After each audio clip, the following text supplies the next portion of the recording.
Get comfortable with English and Comfort Zone. This is your English listening practice podcast to help you learn and improve naturally. Have you ever been in a conversation where you freeze up because you can't think of what to say next? Or maybe you know the words, but they just don't come out smoothly? Oh, that feeling is so frustrating. You have all these thoughts in your head, but connecting them into a flowing conversation feels impossible. I'm Ariana, and this is English in Comfort Zone, where we break down English learning into bite sized, manageable pieces. And I'm Ken.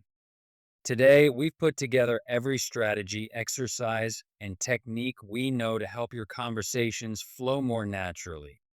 Whether you've been learning for years or just starting out, these tips will make a difference. So grab your favorite drink, find a comfortable spot, and let's dive in. Okay, let's start with our first technique, conversation connectors. These are little phrases that native speakers use all the time to keep their thoughts flowing. If you're wondering what conversation connectors are, they're simply words or short phrases that link your thoughts together. Things like actually, by the way, speaking of which, or on the other hand. Think of them as bridges between your ideas. Without them, your speech sounds choppy, like separate islands of thoughts. With them, everything flows together naturally.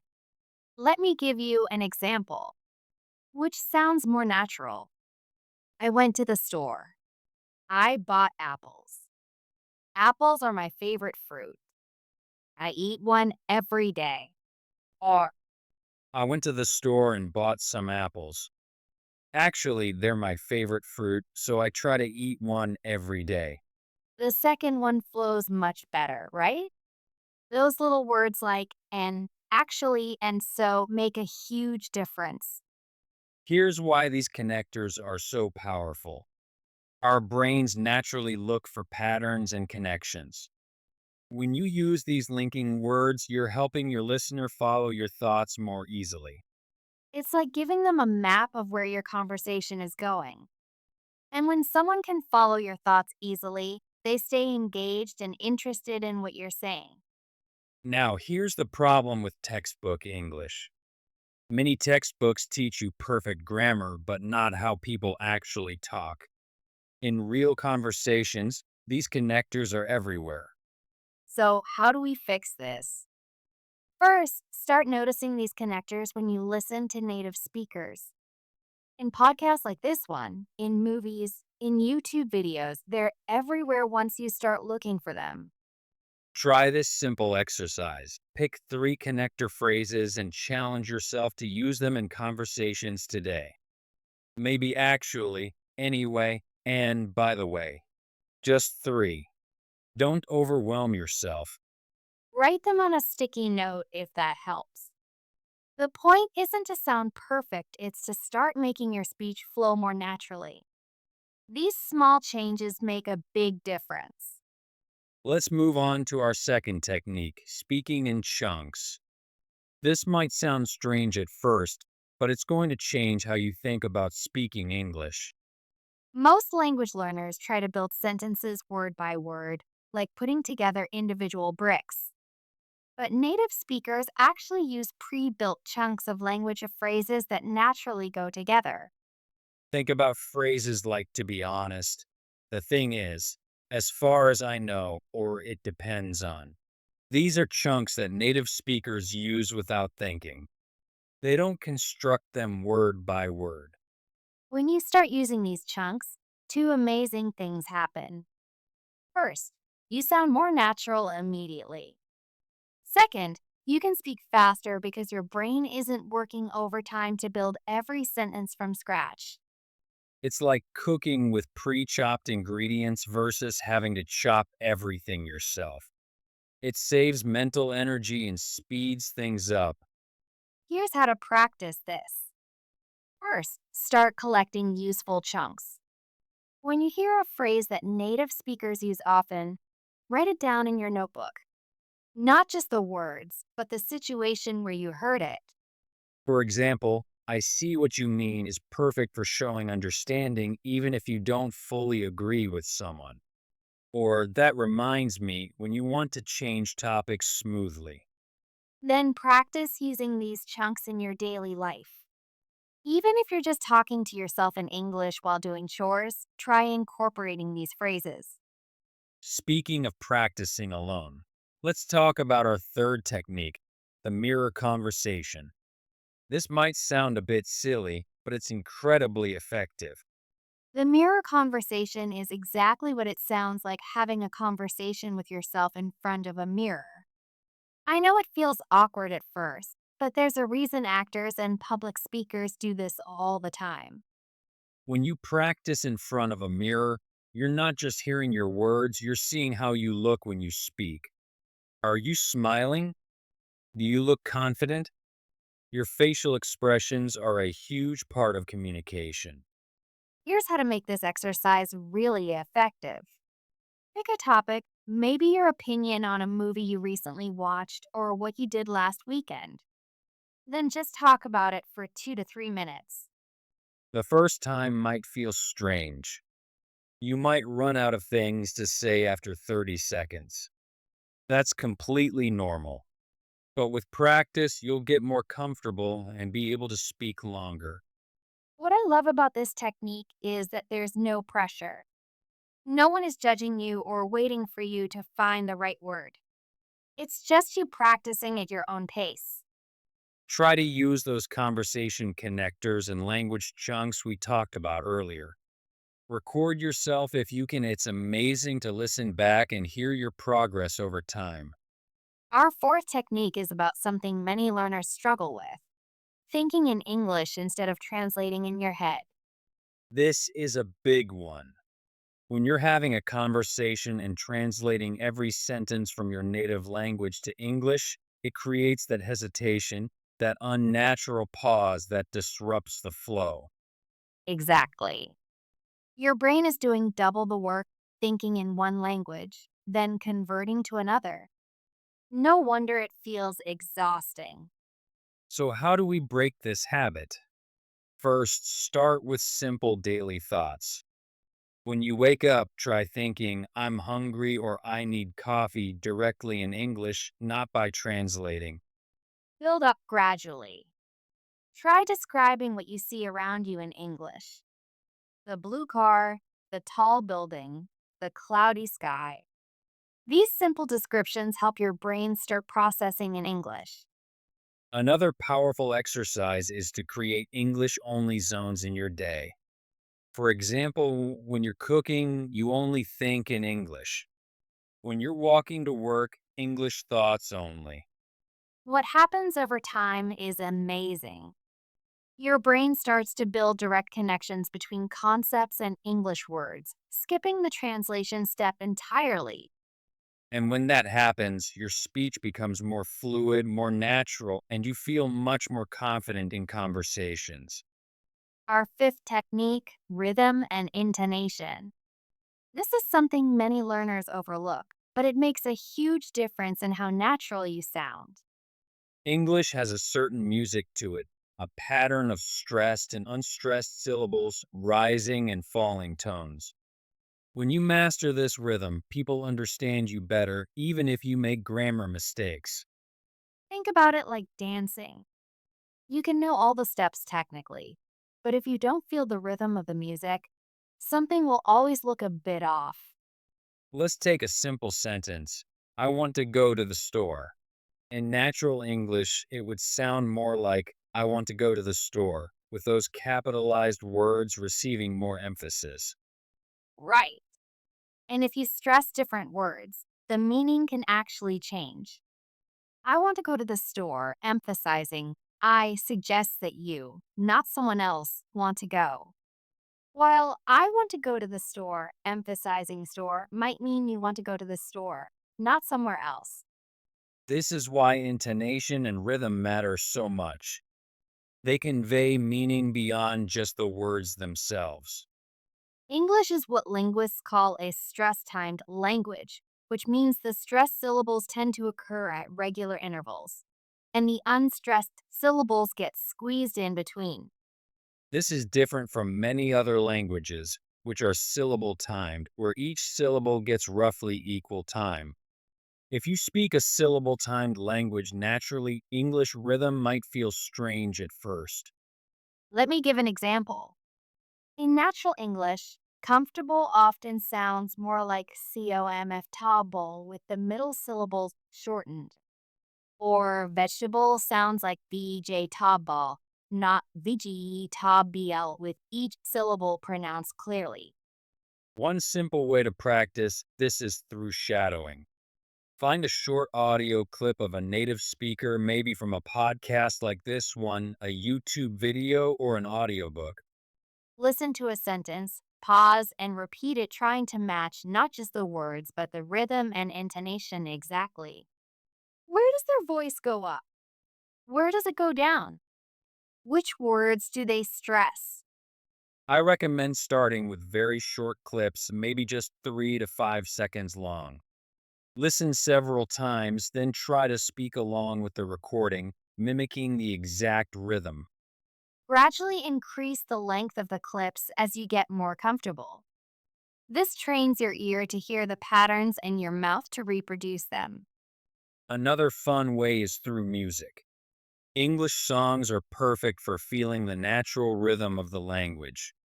Try singing along to your favorite English songs, focusing on matching the timing and flow. Poetry works well too. Nursery rhymes and simple poems have very clear rhythm patterns that help train your ear and voice. For example, try reading this nursery rhyme aloud. Humpty Dumpty sat on a wall. Humpty Dumpty had a great fall. Feel how your voice naturally emphasizes certain syllables? Even exaggerating the rhythm can help. Sometimes I tell my students to speak English like they're in a Shakespeare play, really emphasizing the stressed syllables. It feels silly, but it helps your mouth and brain learn the patterns. Remember, it's not about sounding exactly like a native speaker. It's about making your English more comprehensible and pleasant to listen to. Small improvements in rhythm make a big difference. Let's talk about our sixth technique focuses on something we all struggle with, those moments when you just can't find the right word. Oh, we've all been there. You're in the middle of a sentence and suddenly, blank. The word you need just won't come to you. Your mind goes completely empty, and that feeling of panic starts to rise. The conversation comes to a screeching halt while you desperately search your memory.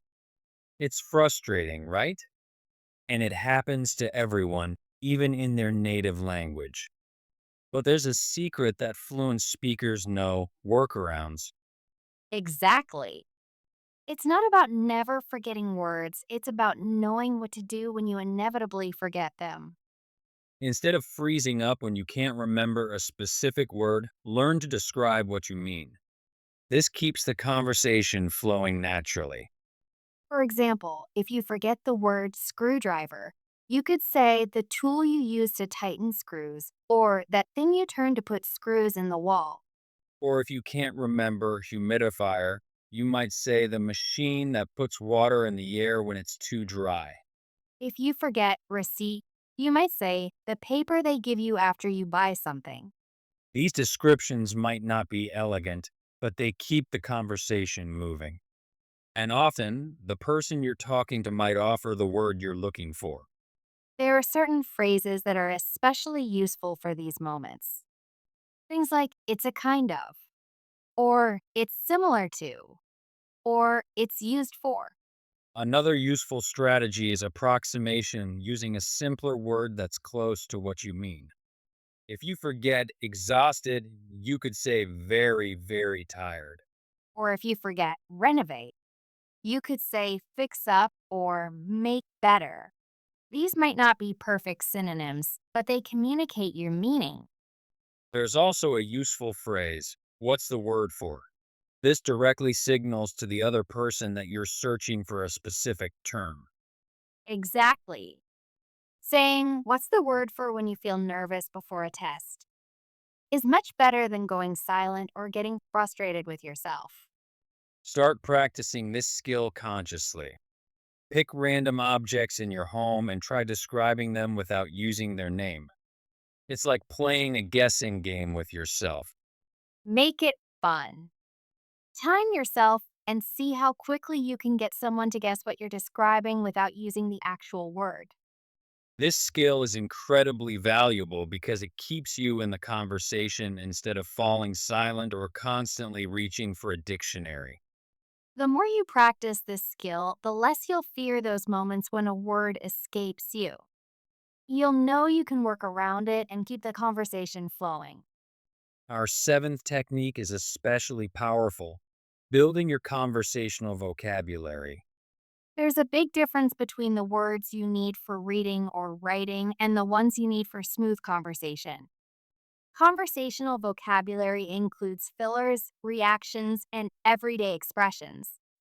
Things like, well, actually, or the thing is, or I'm not so sure about that, are the glue that holds natural conversations together. Also, reactions like, no way, or you're kidding, or that's amazing. These might seem simple, but they show you're engaged and keep the conversation flowing. The problem is that many textbooks don't teach these phrases. They focus on formal vocabulary, but not the casual expressions we use every day. So, how do you build this vocabulary? Start by collecting these phrases when you hear them. Watch TV shows with natural dialogue. Listen to podcasts like this one. Pay attention to how people react and respond in everyday situations. Make a special section in your notebook just for these conversational phrases. Review them regularly and challenge yourself to use at least one new expression in each conversation you have. Remember, using just one natural reaction phrase like, that's a good point, or I see what you mean, can make your English sound much more fluent, even if you make grammar mistakes elsewhere. Our eighth technique might surprise you. It's about embracing pauses and fillers. Many learners think they need to speak continuously without any pauses to sound fluent. But that's actually not how native speakers talk at all. Exactly. Native speakers use pauses and filler words all the time. Things like like, you know, I mean, these give your brain a moment to catch up. These little pauses and fillers serve an important purpose. They give you time to think while signaling to the listener that you're not finished speaking yet. The trick is to use them naturally, not overuse them. A well placed, well, let me think, or that's an interesting question, gives you breathing room to gather your thoughts. To practice this, try recording yourself answering an unexpected question. Notice where you naturally pause or struggle. Then try again, but this time use appropriate fillers instead of just silence.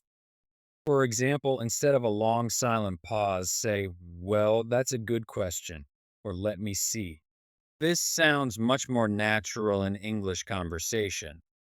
Remember, the goal isn't perfect, nonstop speech. It's natural communication.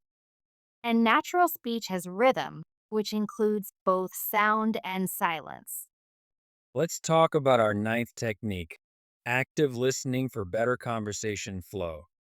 This might sound strange. How does listening help your speaking?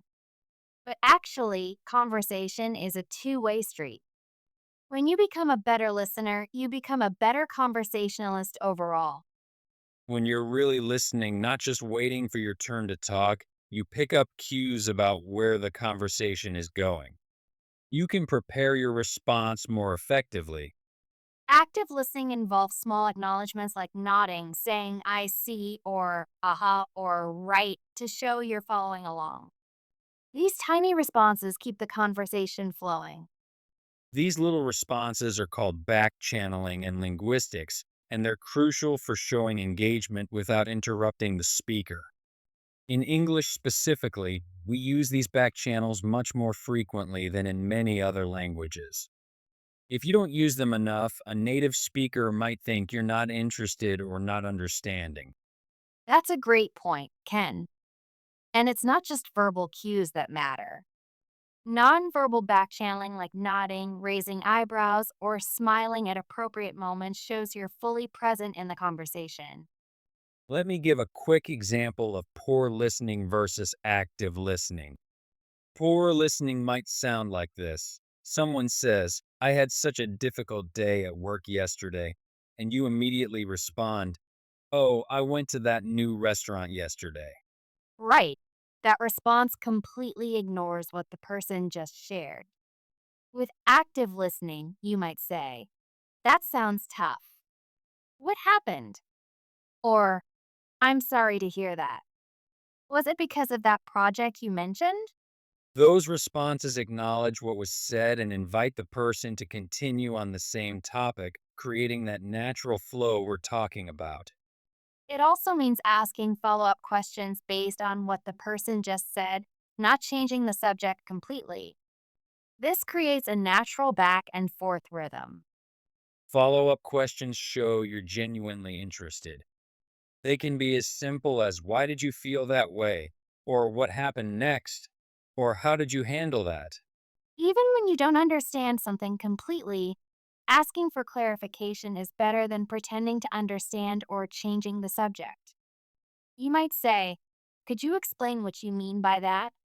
Or, I'm not familiar with that term. Can you tell me more? Try this exercise. Next time you're watching a TV show in English, pay attention to how characters respond to each other. Do they acknowledge what was just said? Do they ask related questions? This is natural conversation flow. One thing to look for specifically is how conversations transition between topics. Notice how people don't usually jump from talking about the weather to discussing politics without some connecting thought or question.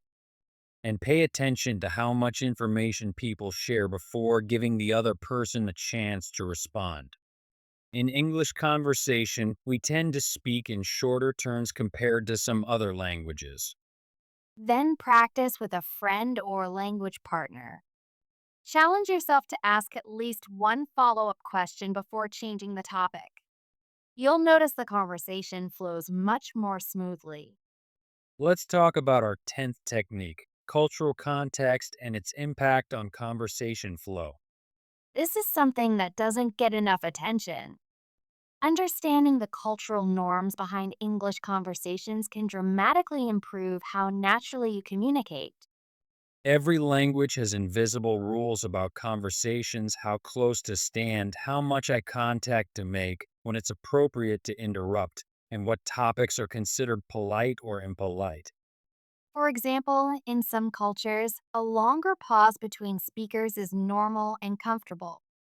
But in many English speaking contexts, especially American ones, those pauses can feel awkward or be misinterpreted. That's why conversations in American English often have quick turn taking and even a bit of overlap between speakers. It's not considered rude to start speaking slightly before someone finishes, especially if you're showing enthusiasm or agreement. And here's another cultural difference in many English speaking countries, especially in casual settings. It's completely fine to politely disagree with someone. Saying, I see your point, but I actually think, is a normal part of conversation. This varies even between English speaking countries.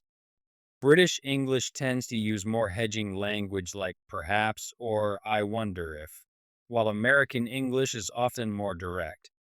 Learning these subtle differences helps your conversations flow because you're not accidentally breaking cultural rules you didn't even know existed. To practice this, try watching TV shows from different English speaking countries. Notice the conversation patterns. How do people take turns? How do they show disagreement? How much do they share about their personal lives? Movies and TV shows might exaggerate sometimes, but they do reflect the cultural norms that guide conversations in those regions. Our final technique is perhaps the most important, building your confidence through regular practice. Nothing improves your conversation flow like simply having more conversations. But we know that can be easier said than done. Many learners wait until they feel ready to start speaking. But here's the truth: you learn to speak by speaking, even when you don't feel ready. Oriana, think about it like learning to swim. You can read about swimming techniques all day long, but until you actually get in the water, you won't really learn to swim. Ken, the same is true with conversation. All the techniques we've shared today are valuable, but they only become part of your natural speaking ability when you practice them in real conversations. Ariana, don't worry about making mistakes. In fact, expect to make them. Mistakes are not failures, they're signs that you're pushing yourself to grow. The only real failure is being too afraid to try. Ken, one thing I always tell my students is to prepare a few emergency phrases for when you get stuck. Things like, "Could you say that again, please?" Or, "I'm not sure how to explain this, but I'll try." Oriana. These phrases give you breathing room and keep the conversation going even when you're struggling. Native speakers use similar strategies all the time. Ken, or join a virtual language meetup. These are usually very welcoming spaces where everyone is learning and mistakes are expected. Ariana, if group conversations feel overwhelming, start with one-on-one chats. They're often easier to manage because you only have to focus on one other person. Ken, remember, every fluent speaker was once a beginner who made mistakes. What sets successful learners apart is their willingness to practice despite feeling uncomfortable. Oriana, I used to have a student who set a timer for 2 minutes and challenged herself to keep speaking in English for the entire time, even if she made mistakes or had to use simple words. Over time, she increased it to 3 minutes, then 5, then 10. Ken, that's brilliant. Start with whatever feels manageable for you. The key is consistency. Ariana, set small, achievable goals. Maybe this week you'll practice giving your opinion on 3 different topics. Next week, try telling a short story about your weekend.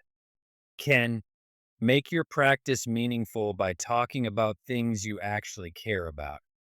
It's much easier to keep a conversation flowing when you're genuinely interested in the topic. Oriana, and celebrate your progress. Learning a language is a marathon, not a sprint. Every small improvement deserves recognition. Ken, record your practice sessions if possible. When you listen back after a few weeks or months, you'll be amazed at your progress. Nothing builds confidence like seeing how far you've come. Oriana. And that brings us to the end of today's episode on making your conversations flow naturally. We've covered everything from conversation connectors to building confidence. Ken, remember, becoming fluent in conversation is a journey. You won't master all these techniques overnight, and that's completely okay.